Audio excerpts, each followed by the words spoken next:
अगर आप चाइना जाने के बारे में सोच रहे हैं तो आपको पता होना चाहिए कि वहाँ का खाना पिज्जा और चिकन नगेट से कहीं ज्यादा निराला है।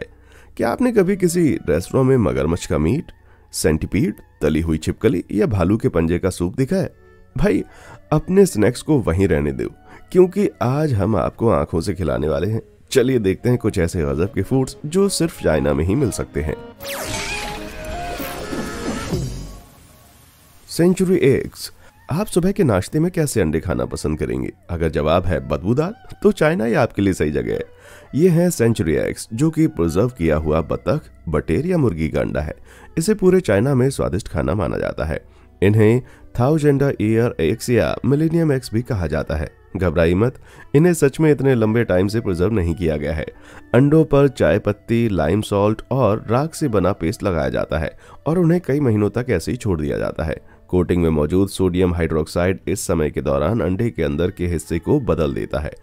अंडे के अंदर का सफेद भाग जिलेटिन्स भूरे रंग में बदल जाता है और एक यolk का स्वाद मलाईदार हो जाता है। ये डिश आपको डबल मजे के साथ डबल स्वाद भी देती है। इसके फैंस इसे एक फ्रेग्रेंस वाला लजीज फूड मानते हैं, जबकि कुछ इसे एक आउटडेटेड डिश मानते हैं।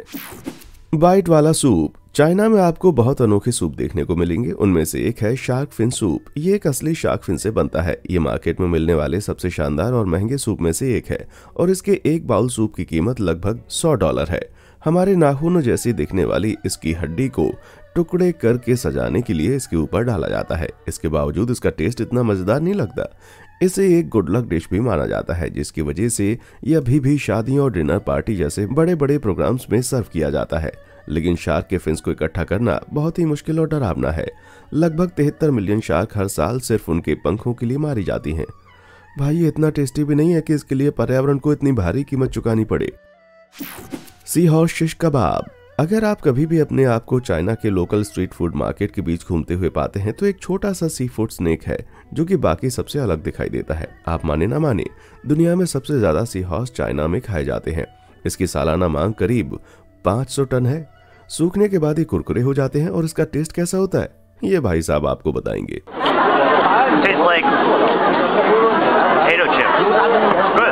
लेकिन ये सिर्फ स्नैक नहीं है। 600 से अधिक सालों से ट्रेडिशनल चाइनीज मेडिसिन में सी हॉर्स का इस्तेमाल एक विशेष पुरुष रोग के इलाज के लिए किया जाता रहा है। तो अगली बार जब आप डॉक्टर के पास जाने में शर्मिंदा महसूस करें तो इसके बजाय क्यों ना आप सी हॉर्स खाकर देखें। मैं मजाक कर रहा हूँ। ये नन्हे मुन्ने इतने प्यारे हैं कि इन्हें वायग्रा के विकल्प के रूप में इस्तेमाल करना बिल्कुल जुर्म होना चाहिए। चलिए आप फटाफट एक ब्रेक लेते हैं ताकि आपको बाथरूम जाने के लिए भागना ना पड़े। वैसे आपकी जुबान के चटखारों के लिए मेरे पास एक और बहुत ही टेस्टी चीज है और वो है ये बेहद लुभावने लाइक और सब्सक्राइब बटन। मैं हर रोज नई वीडियोस रिलीज करता हूं ताकि आपको इन लजीज सच्चाइयों, स्वादिष्ट साइंस और रसीली कहानियों के बारे में बता सकूं। क्या आपको फिर से भूख लग रही है? ग्रेट, तो चलते हैं अगले लजीज खाने की ओर। थूक से बना सूप। क्या बर्ड स्पिट सूप सुनकर आपके मुंह में पानी आ रहा है? ये पक्षियों के घोंसलों से बनाया जाता है, जिसे पहले ईस्ट का कैवियर भी कहा जाता था। बर्ड नेस्ट सूप असल में बहुत अनोखा और महंगा होता है। स्विफ्टलेट पक्षी अपनी लार से ये मजबूत घोंसले बनाती है और यही इनका मेन इंग्रेडिएंट है। ये घोंसले चक्करदार ऊंचाइयों पर या आमतौर पर पहाड़ की चोटी की गुफाओं में पाए जाते हैं। आप समझ सकते हैं कि घोंसलों को उन ऊंचाइयों से लेकर आना कितना मुश्किल काम है। उन्हें साफ करना भी उतना ही मुश्किल है जितना खतरनाक उन्हें वहां से लेकर आना।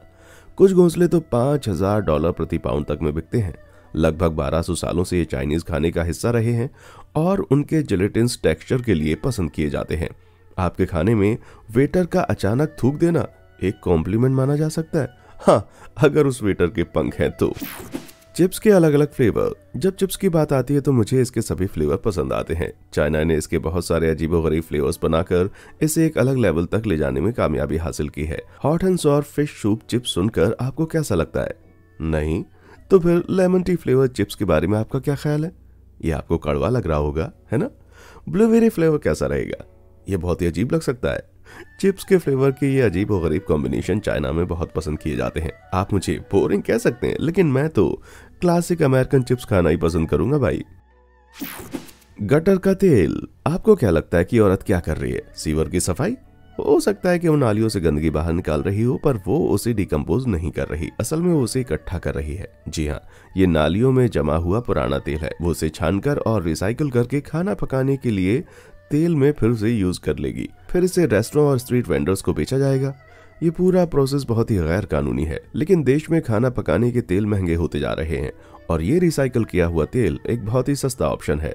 इतना सस्ता कि 2013 में अनुमान लगाया गया था कि चीन में सभी खाना पकाने के तेल का 10वां हिस्सा इस गटर के तेल का ही एक रूप था। आपके मुंह से गटर का स्वाद निकालने के लिए आपको जरा कुछ मसालेदार खाना पड़ेगा मेरे दोस्त। चमगादड़ की हड्डी वाला सूप। माइक्रोनेशिया के प्लाव आइलैंड में बने इस बैट सूप को पीने का सोचकर ही बहुत से लोगों को उल्टी आती है। फिक्र मत कीजिए, चाइना में बहुत से लोग सच में ऐसा ही महसूस करते हैं। चाइना में बैट सूप पीना हमेशा से उनकी संस्कृति के खिलाफ रहा है, पर ये वहाँ अवैध नहीं है। एक रिसर्चर ने साल 2009 में बताया कि दक्षिणी चीन के इलाके जैसे कि ग्वांगडोंग और गुआंगशी एरिया के बाजारों में चमगादड़ का मीट बेचा जा रहा था और रेस्टोरेंट में इसके पोस्टर भी लगाए थे। लेकिन चमगादड़ को खाने में बहुत बड़ा खतरा है। चमगादड़ से वायरस फैलता है। सॉर्स जैसे कोरोना वायरस विशेष रूप से खतरनाक है क्योंकि ये इंसानों में फैल सकता है। हालांकि इसका पता अभी भी नहीं लग पाया है कि 2020 में विनाशकारी कोविड-19 कोरोना वायरस कहां से शुरू हुआ था, लेकिन एक साइंटिफिक रिसर्च के हिसाब से चमगादड़ों से फैला था। सूप का स्वाद कितना भी अच्छा क्यों ना हो, जो कि मुझे नहीं लगता कि होगा, क्या सिर्फ एक सूप के लिए दुनिया भर को वायरस के खतरे में डाला जा सकता है? मैं तो ऐसा नहीं मानता। Silky surprise. कुछ लोग तले हुए के नाम पर कुछ भी खा सकते हैं। मैं बात कर रहा हूँ अमेरिका वालों की। Deep fried pizza, deep fried birth cake, यहाँ तक कि डीप फ्राइड तरबूज भी। क्या आप डीप फ्राइड सिल्कवर्म के अंडों को खाने की हिम्मत दिखा सकेंगे?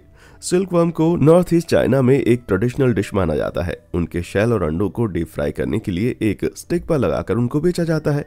वो न केवल एक फेमस स्ट्रीट फूड है, बल्कि शहर के पॉपुलर रेस्टोरेंट में भी बहुत सर्व किए जाते हैं। उन्हें स्वादिष्ट मसालों में अच्छी तरह लपेटा जाता है ताकि उन्हें निगलना थोड़ा आसान हो, या कम से कम आप ये भूल सकें कि आप सचमुच कीड़े खा रहे हैं। Triple S soup. एक बाउल गर्मा गर्म लजीज स्नैक सूप। खुद को गर्म करने का इससे बेहतर तरीका और क्या हो सकता है? सी गैंग के नाम से पहचाने जाने वाले इस कैंटोनीज स्नैक को 5 तरह के स्नैक मीट से बनाया जाता है। खाने में इसका स्वाद बिल्कुल चिकन जैसा लगता है। हाँ, इसके ऊपर आपको पपड़ी जैसा जरूर लग सकता है, जो चिकन नगेट में नहीं लगता। हांगकांग में स्नैक रेस्टोरेंट को सी वोंग कहा जाता है, जिसका मतलब स्नैक किंग्स होता है। लेकिन इस तरह के रेस्टोरेंट अब कम ही देखने को मिलते हैं, क्योंकि सांप को एक एक्सपर्ट शेफ ही बना सकता है और बनाने वाले को अच्छा पैसा भी नहीं मिलता। अगर आप भी कभी किसी सांप को काटना चाहते थे तो यही समय है, इसे गर्मा गर्म ही पकड़ लीजिए। सच में। Excellent choice. अगर आप सेंचुरी एग्स को हैंडल नहीं कर सके तो अपनी आंख बंद कर लीजिए और अपना मुंह फेर लीजिए। ये है बलूट, एक फर्टिलाइज किया हुआ बतख का अंडा जिसे उसके शेल सहित उबाल कर खाया जाता है, जबकि बच्चा उसके अंदर ही होता है। बाहर से देखने में बहुत ही अटपटा लगता है। ये प्री पैक्ड स्नैक चाइना में ही सबसे पहले बनाए गए और अब ये पूरे फिलीपींस में एक कॉमन स्ट्रीट फूड बन गए हैं। इस भूतिया खाना खाने के लिए आप अंडे को क्रैक कीजिए और इसे उबालते समय जो सूप ऊपर इकट्ठा हो गया था उसको पी लीजिए, और अगर आप में अभी भी हिम्मत बाकी है तो इसे तोड़िए और सब कुछ खा लीजिए, हड्डी, चोंच और सब कुछ। कौन जानता था कि एक छोटा सा क्रंच इतना भयानक हो सकता है। एक शाकाहारी का सबसे भयानक सपना। कई देशों में कई ऐसे समाज हैं जो कि खून से बनी चीजें खाते आए हैं, जैसे इंग्लैंड में ब्लैक पुडिंग या स्पेन में मोर्सिला। लेकिन चाइना का ब्लड टोफू थोड़ा सा अलग दिखता है, क्योंकि ब्लड टोफू को सिर्फ ब्लड से ही बनाया जाता है। जमे हुए बतख या सुअर के खून के जेली जैसे बने इन ब्लॉक्स का इस्तेमाल कई तरह के खानों और सूप में किया जाता है। इसमें भरपूर मात्रा में आयरन होता है, लेकिन ये आपके मुंह में एक खूनी स्वाद छोड़ देता है। ऑनलाइन रिव्यूज के हिसाब से इसका स्वाद खुद के होंठ को काटने जैसा है। ये सुनने में बिल्कुल स्वादिष्ट नहीं लगता, और ये खतरनाक तब होता है जब आप ये जान लेते हैं कि इसके रंग और बनावट को अच्छा दिखाने के लिए इसे कभी कभी जहरीले फॉर्मलाडेहाइड के साथ मिलाया जाता है। सड़ा हुआ टोफू। अगर आप चाइना के बाजार की सड़कों पर चल रहे हैं और अचानक कचरे की बदबू आती है तो पॉसिबल है कि ये वहां बनने वाले एक पारंपरिक खाने से आ रही हो। ये बदबूदार ब्लैक टोफू है। रेगुलर टोफू को जमाए हुए सोया मिल्क से बनाया जाता है। कोई भी वीगन खाना खाने वाला आपको बता सकता है कि दही से बनने वाले टोफू सॉफ्ट होते हैं, लेकिन इस बदबूदार ब्लैक टोफू को बनने में ज्यादा टाइम लगता है। इसे एक मजबूत स्वाद देने के लिए जिस काले नमकीन पानी से इसे बनाया जाता है उसमें इसे लगभग 1 साल तक स्टोर किया जाता है। चीनी जड़ी बूटियों और सब्जियों के साथ मिक्स करके बनाए जाने के बाद बीन कर्ड ये ब्लैक ब्लॉक्स बाजार में बिकने के लिए तैयार हैं। आप में से कुछ मजबूत पेट वाले सोच रहे होंगे कि ये खाने में इतना बुरा नहीं लगता, पर पहले इसे सुन लीजिए। कुछ दुकानदार टोफू की तीखी खुशबू देने के लिए गोबर को इसमें मिलाकर इस प्रोसेस को छोटा करके इसका फायदा उठाते हैं। आप यहाँ थोड़ा सा कॉमन सेंस यूज कर सकते हैं दोस्त। क्या आप ये जेली खाना पसंद करेंगे? बर्थडे पार्टी, एनिवर्सरी जैसे स्पेशल फंक्शंस में आप किस तरह का खाना सर्व करेंगे? टेस्टी मीट, खूबसूरत केक्स या जेली फिश सैलेड कैसा रहेगा? भले ही जेली फिश 95% पानी से बनी होती है, लेकिन कुछ चीनी रसोइयों ने उन्हें एक टेस्टी डिश में बदलने का अजीब तरीका खोज लिया है। जेली फिश अपने आप में बेस्वाद होती है, लेकिन इसके कुरकुरे स्वाद की वजह से ये सैलेड के रूप में एकदम परफेक्ट होती है। इस अजीब ASMR पर एक नजर डालिए।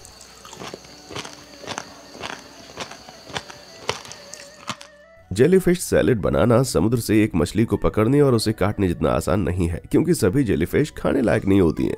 हालांकि चीनी लोग 1700 सालों से भी ज्यादा जेलीफिश खाते आ रहे हैं। मुझे लगता है कि आप ये नहीं जान सकेंगे कि आपको अपना सूप बाउल ऑर्डर करने पर क्या मिलेगा। डोंग्स। बीजिंग में गुआलीजू आंग रेस्टोरेंट हर तरह के जानवर के प्राइवेट पार्ट्स को परोसने पर गर्व महसूस करता है, और मैं यहाँ सॉसेज के बारे में बात नहीं कर रहा हूँ। हालांकि ये चीन का इकलौता रेस्टोरेंट नहीं है जहाँ ये सर्व किए जाते हैं। पूरे देश में अलग अलग जानवरों के शरीर के खास हिस्से खाने में बहुत पसंद किए जाते हैं। ये उनके टेस्ट या वैरायटी की वजह से नहीं, बल्कि उनके हर्बल गुणों के लिए। इसकी कोई साइंटिफिक वजह भी नहीं है। बहुत से लोग मानते हैं कि जानवरों के प्राइवेट पार्ट्स का मीट पुरुषों और महिलाओं दोनों में सेक्स की इच्छा को बढ़ा सकता है। क्या आप नहीं चाहते कि आपका कूड़ा करकट इतना अच्छा दिखे जब आप उसे इस तरह एक ग्लास सर्विंग बाउल में सजाकर पेश करें? यिन यांग फिश। जबकि यिन यांग शब्द एकता और शांति की याद दिलाता है, यिन यांग मछली इसके बिल्कुल विपरीत है। यिन यांग मछली एक ऐसी तली हुई पूरी मछली है जिसमें सिर्फ उसके मुंह के नीचे के हिस्से को ही पकाया जाता है, ताकि मछली को पकाते, परोसते और खाए जाने के दौरान उसे जिंदा रखा जा सके। ये दर्दनाक लगता है, और ऐसा इसलिए है क्योंकि ये सच है। कोई भी शेफ अपनी सही मानसिक हालत में ऐसा क्यों करना चाहेगा? चाइना में कुछ शेफ कस्टमर्स को मछलियों की ताजगी साबित करने के लिए ऐसा करते हैं। मेन्यू कार्ड में इस भयानक खाने की शुरुआत ताइवान से हुई और अब पूरे चीन में लोकप्रियता हासिल कर चुकी है। मुझे तो भाई ताज़ा मछली खाना ही पसंद है, पर इसे खाने से पहले मैं आपकी सलाह लेना चाहूंगा, बजाय इसके कि ये मेरे खाने के प्लेट पर इस तरह से उछले और फड़फड़ाए। Smashed sea food. अगर यिन यांग फिश को देखकर आपने अपनी आंखें बंद कर ली थी, तो अभी उन उंगलियों से झांकने की कोशिश मत कीजिए, क्योंकि मछली इकलौता ऐसा जानवर नहीं है जिसे चीन में जिंदा पकाया जा सकता है। ड्रंकन श्रिम्प एक ऐसी डिश है जिसमें झींगे को जिंदा परोसा जाता है। उन्हें शराब से बनी एक सॉस में भिगोया और मैरिनेट किया जाता है, जिससे वो परेशान होकर बाउल में बेतहाशा कूदने लगते हैं, और ऐसा करने से झींगे नशे में धुत हो जाते हैं और उन्हें सुस्त बना देता है, जिससे खाने वाले उन्हें जिंदा खा सकते हैं। इसे आप एक बहुत ही घटिया प्री डिनर शो कह सकते हैं। ये बदमाश मरने के बजाय शराब के नशे में होते हैं। वो कभी कभी उन लालची खाना खाने वालों को अचानक झटके से डराकर अपनी तरह का बदला भी ले लेते हैं। सच में। Shrimp 1 Chinese influencer 0। Dog meat खाने का मन कर रहा है? इस अगले मेन्यू आइटम के लिए आपको फाइडो और रेक्स के कानों को बंद करना होगा। अगर आप ये बात पहले से नहीं जानते हैं, तो पूरी दुनिया में सबसे ज्यादा कुत्ते का मीट चाइना में खाया जाता है। लगभग 20 मिलियन कुत्तों को हर साल मारकर यहाँ पर खाया जाता है। इस चलन का बहुत विरोध भी किया गया है, लेकिन 2016 के एक नेशन वाइड सर्वे से पता चला है कि चाइना की लगभग 30% आबादी ने अपने जीवन में कभी न कभी कुत्ते का मीट खाया है। लोक कथाओं में माना जाता है कि गर्मी के महीनों में कुत्ते का मीट खाने से स्वास्थ्य और सौभाग्य को बढ़ावा मिलता है। सिर्फ 10 दिनों तक चलने वाले यूलिन डॉग मीट फेस्टिवल में हर साल लगभग 10,000 कुत्तों को मारकर खाया जाता है। चीन की सरकार ने 2020 में ऐसे नियम जारी किए हैं जो आधिकारिक तौर पर कुत्तों को जानवरों के बजाय दोस्त के रूप में मान्यता देते हैं, ये जानते हुए कि उनकी उम्र बिल्लियों जितनी लंबी नहीं होती। हाँ, इस कानून से उस कुत्ते की उम्र बढ़ सकती है जो डॉग मीट फेस्टिवल जैसे इवेंट्स के लिए अपनी बारी का इंतजार कर रहे हैं। बिल्ली खाने की भूख। मुझे पता है कि मैंने कहा था ना कि बिल्लियों की उम्र लंबी होती है, लेकिन चाइना में ये पूरी तरह सच नहीं है। अफसोस की बात है कि चाइना में कुत्तों की तरह बिल्लियों को भी एक साइड डिश के रूप में सर्व किया जाता है। पूरे देश में हर साल करीब 40 लाख बिल्लियां खाई जाती हैं। इसे बेचने पर रोक होने के बावजूद छोटे दुकानदार और गांव के लोग नहीं मानते और इस घोटाले में शामिल हैं।